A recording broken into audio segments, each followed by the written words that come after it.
అందరికీ చూడండి. మొన్నటి రోజు మా అమ్మమ్మగారింట్లో టైటిల్ చూస్తే మీకు తెలుస్తుంది కదండి.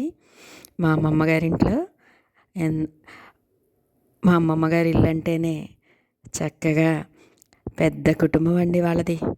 అసలు చిన్నప్పుడు నేను ఎప్పుడైనా సరే మా అమ్మమ్మగారింట్లో ఎక్కువగా గడిపేదాన్నండి. ఇలాగా వాళ్ళ ఇంట్లో ఫంక్షన్ జరగడం, మేమందరూ వెళ్ళడం, వాళ్ళు అసలు ఎంత ఇదిగా ఉంటారనండి మాతోటి. అలాగా మా పుట్టింటికి వెళ్ళి ఈ మా అమ్మగారి పుట్టింటికి వెళ్ళి ఈ విధంగా గడపడం ఎంత ఇదిగా అనిపించిందానండి. అది కూడా బంధాలు బంధుత్వాలని నా ఛానల్ ద్వారా తెలియచెప్తూ ఉంటాను కదండి. దానికి చక్కటి నిదర్శనం మా అమ్మమ్మ గారి ఇల్లే అనిపిస్తుందండి. ఇప్పటికి కూడా మా మావయ్య మా అత్తయ్య లేకపోయినా ఇప్పటికి కూడా వాళ్ళ కుటుంబం అంతా కలిసి ఉంటుందండి. 4 కొడుకులు 3 కూతుర్లు. మొదట చూపించాను కదండి. మా మా మావయ్యకి 4 మగపిల్లలండి. రెండో అబ్బాయి రాముడు బావ అని మేము రాముడు బావ అంటామండి. ఆ ఆ బావ ఎంత ఇదిగా చూసుకుంటారో వాళ్ళ ఇంటిని.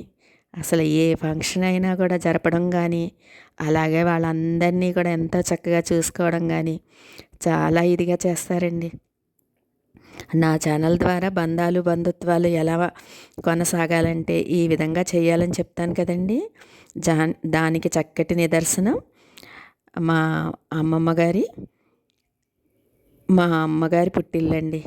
అసలు చూడండి ఎంత పెద్ద ఇల్లోనండి ఇల్లు. అది కూడా చక్కగా ఏ ఫంక్షన్ జరిగినా కూడా ఎంత బాగా జరుగుతుందో.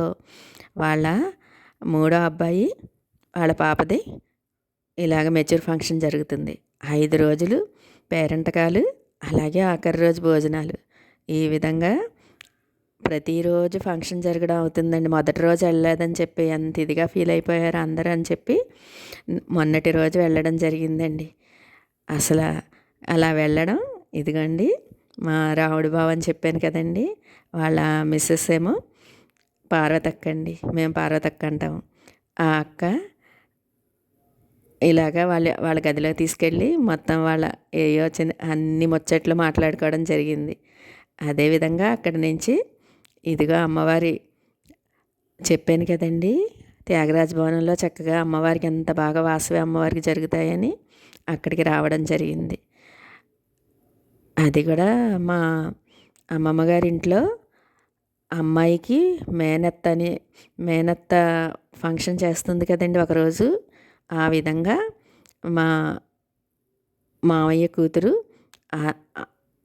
ఆవిడ పేరు ఆదిలక్ష్మి అండి. మాకు వదినైనా కూడా ఆదిలక్ష్మి అక్క అని పిలుచుకుంటామండి. మేము ఎందుకనో అంత ఇదిగా ఉంటుంది మాతో, చాలా ప్రేమగా ఉంటుందండి తను. ఈ విధంగా అక్కడ ఫంక్షన్ తను చేయడం జరిగింది. ఆ ఫంక్షన్ అయ్యాక ఇలాగా అమ్మవారి గుడికి వచ్చి ఇదిగోండి చెప్పాను కదా డెకరేషన్లు అన్నీ కూడా ఎంత బాగా చేస్తున్నారని. భీమవరంలో త్రిశూల్ సిల్వర్స్ అని పెట్టారు కదండి. వాళ్ళు అడ్వర్టైజ్మెంట్గా అన్ని సిల్వర్ షాపు వాళ్ళు కూడా అక్కడ ఐటమ్స్ అన్నీ పెట్టి డిస్ప్లే చేయడం జరిగిందండి. అవన్నీ కూడా ఎంత బాగున్నాయో. అలాగే నేను కూడా త్రిశూల్ సిల్వర్లో పెళ్ళికొడుకు పేరెంట్కి అని చెప్పి రోలు తెప్పించడం జరుగుతుందండి. ఇదిగోండి చక్కగా ఇవన్నీ కూడా అసలు సిల్వర్ ఐటమ్స్ అన్నీ కూడా సిల్వర్ షాప్ వాళ్ళు ఇలాగ డిస్ప్లే పెట్టారండి. ఈ వీడియో కనుక మీకు నచ్చితే లైక్, షేర్, కామెంట్